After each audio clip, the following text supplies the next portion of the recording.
guys, welcome back to Linda's Pantry, and today I am making jalapeno cheddar bread, and this was inspired by Lisa over at Sutton's Days. She did this bread, and it's a tasty recipe, and I have to do it. So it's super easy. I've grated up my cheese here. This is Tillamook medium cheddar, and I grated that up with the Tupperware grater. So I've got my yeast here, and I've got my warm water. You want this, it's still too hot, but by the time I mix all this stuff together, you'll get the picture. I'm going to grab the other 2-cup measuring cup because we want 2 cups of cheese in here. I've got 3 cups of all-purpose flour in my bowl, and I'm going to be generous with the dang cheese, right? And then you save a little bit. It calls for 2.5 cups. So you put some in the flour and then some on top with the jalapeno rings. I don't know if you can see that, but I went out and picked jalapenos out of the garden. So I not only have, these are fresh. I have 2 that I chopped, actually 3 that I chopped up seeded, and then I have 1 that I just cut into rings. So those will go in. You want a tablespoon of salt, and I'm using Himalayan pink salt, and we'll get our we'll get this all mixed up together. So I'm going to use one of my favorite utensils here. This is also a Tupperware item. It's a spoonula. So you're coating everything. So we're going to get these jalapenos down in here, and we're going to coat those as well. And what this does, it suspends the cheese and the jalapenos in the dough a little bit better. So anyways, get that all mixed, make sure. And then we're going to mix, and I could use another bowl, but I'm not going to. I'm going to leave it in this bowl. I think that's going to be just fine. So I want to make sure that this water is not too hot. I'm going to dump some out and add some cold because it is a little bit too warm. And we want it just, tepid, kind of hot.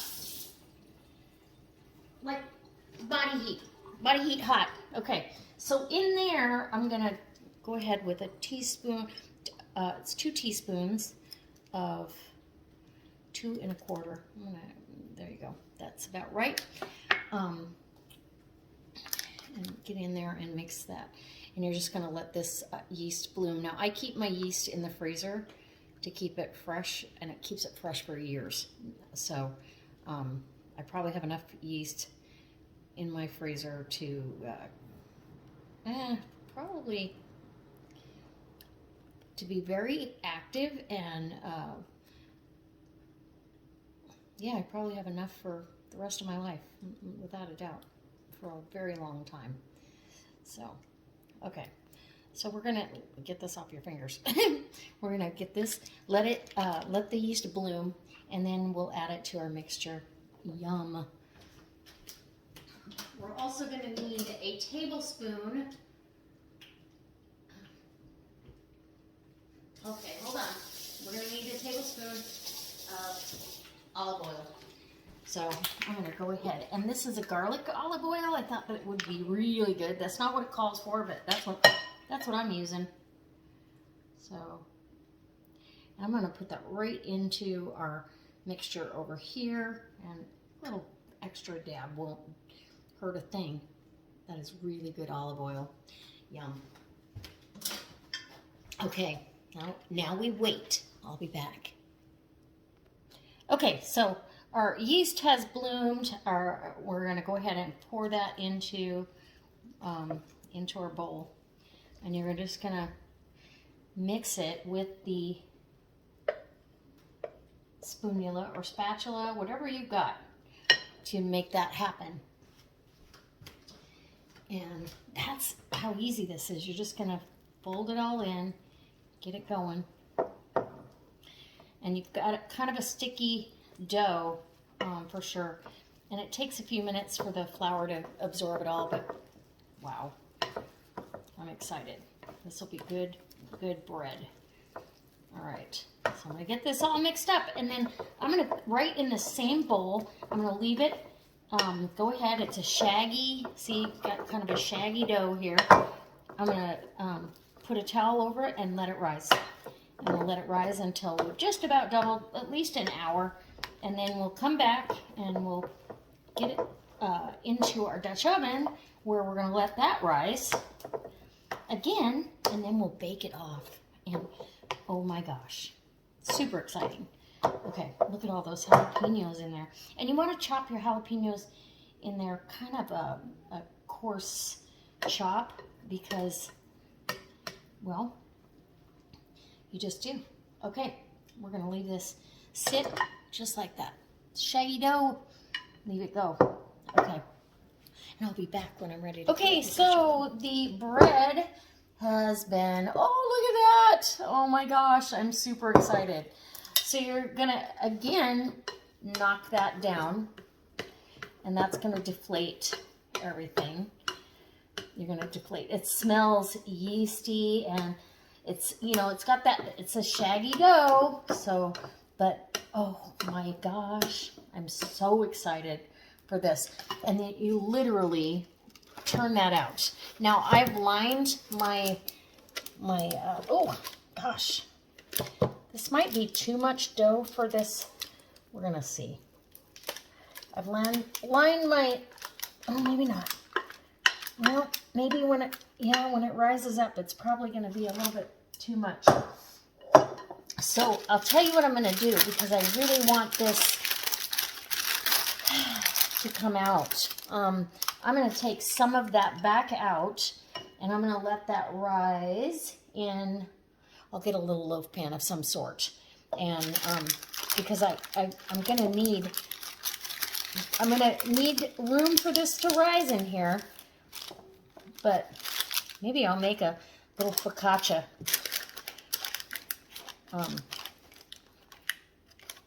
With that, yeah.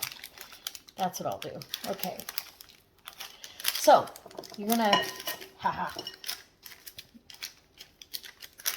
you want it about halfway in your, right there. You want it about halfway. So now I'm going to place my jalapeno rings on the bread. Can you see what I'm doing? Can you see what I'm doing? Okay.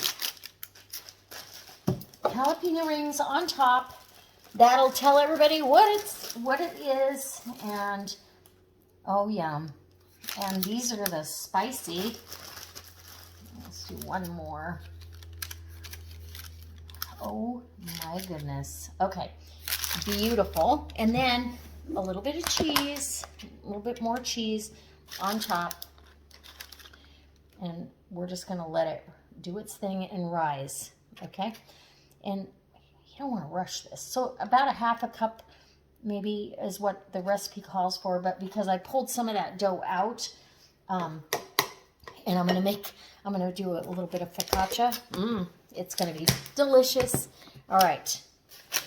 We're going to let this rise in a nice warm spot, and when it's ready to go in the oven, you're going to put it in the oven with the lid on first, and then the last 15 minutes I'll take the lid off. All right. Okay, so my dough has risen about half, and this is where I messed up yesterday, so I'm bringing a new version. Yesterday, I didn't add the flour. I wasn't thinking. I didn't add the flour, and I just put it directly in the pan, and then after I got it all done, I was like, ah, darn it. So today I'm going to do it the correct way. Trust me when I tell you, it's still cooked, it just didn't raise as lofty.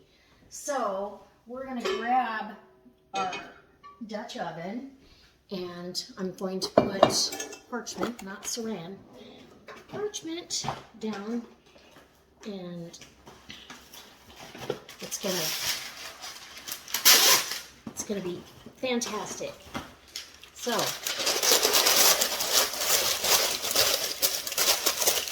I'm gonna line the Dutch oven, and that's a little 3-quart Dutch oven. So I found that I needed to pull some of that dough out, so I probably will have some on the side too. And that's how I did it yesterday in a different pan. So thank goodness for parchment, right? And then it won't stick. So right in the same bowl, this is such an easy recipe. In the same bowl, I'm going to add some flour, and I'm going to kind of knock this down, right? And deflate the dough, and fold the flour, fold the dough, fold the flour, fold the dough. And that way we'll get a loftier dough. And then I'll probably put it back in the oven to proof. I've got a proof setting on my oven because, you know, I've got it kind of cool in here just because it's still warm outside. And so now that I've got a really, I mean, it's not shaggy anymore. It's a pretty good dough ball. Once I've got that accomplished and I feel like we've made our bread dough into the ball I want, then I'm going to get my hands in here and kind of go around grabbing up any of that excess flour. As it, kind of rehydrates the flour, you may have to add a little bit more, but the recipe does say to just knock off the excess, and I need a little bit more. And then there we go. I'm just going to pull that right over on itself, and let's get it in the pan. Oh my goodness. Okay. Whoop. In the pan she goes. So I feel like it could raise too high. So let me show you what I mean. Because if it doubles in size, there's only a little bit of room in here. I don't know, I guess that would be okay. We'll try it. I pulled some out yesterday. I'm gonna pull some out. I can't take it. I'm gonna pull a chunk of this dough out. Okay? And we'll grab some more flour for both pieces. And work it right in there. Right in the pan. Okay. Now I'm gonna get jalapeno rings and here we go. And place them on top. Okay. I've got to wash my hands though. All right. Okay. So I'm just going to lightly spray the top, and I'm going to, with my tomato knife, I'm going to score this dough. It's not really going to score too well, but that's okay. And then, and I know it's hard to see what I'm doing here. Let's see if I can tip you. There we go. Then I'm going to add some additional cheese to the top of this. I'll do the same to the mini loaf as well. So just a little bit. You don't need a lot because there's a ton of cheese inside. And then you're going to place your jalapeno rings, and it's going to rise up around it. And it makes this such a pretty loaf, right? So if I think I have room, then next time I make this bread, I'll go ahead and, there we go. I will put the whole recipe in this pan, but it doesn't say what size Dutch oven to use. So there we go. You can get a jalapeno in every bite, right? So we're gonna cover this and put this in the proofing oven and let this rise. Well, it'll take an hour or so. All right, I'll be back. Okay guys, so this had a chance to double in size. It's gonna be a little pull apart portion. And you wanna put the lid on so it can kind of steam. And this, obviously, I'm glad. I put it in the proofing oven, and I cut a few more jalapenos to share on both of them, because a couple of them got lost down in the side. But I've got a little bit of dome room for this to raise up even more. But it's preheating the oven to 425, and then it will go in the oven for a half hour covered, and then an additional 20 minutes uncovered, and it comes out delicious. This one will get done sooner though, I can tell you, because it's smaller. All right, so I'll just keep an eye on it. Okay, guys. Oh, I can't wait for jalapeno cheddar. Yum. All right, so here's the bread. Now, too much dough in that little cast iron, so I'm gonna have to adjust the recipe. I think I'm gonna make, I'm gonna half again the recipe and make 2, or cut it down to only 2 cups of flour, and I'll cut everything down appropriately so I can have just 1 loaf. So I'll try that, and if it works, I'll bring you back. But I know it's going to be delicious. It rose up and was grabbing onto the lid, and when I pulled the lid off to let it brown up, it collapsed the center of it. But I've got a little focaccia and this, and let me just tell you, it's so good. It smells so delicious in here. I don't want to cut it yet. You need to leave it sit for an hour. If you cut into it, you're gonna, too much steam will escape, and you'll dry out your bread, and it won't be good. So I'll give you pictures at the end of the video. So I hope it inspires you guys to make some bread. This was a no-knead recipe, just super easy and absolutely phenomenal. Pull right out of the pan with the parchment, throw the parchment away, and you're good to go. Let it cool on a rack. All right.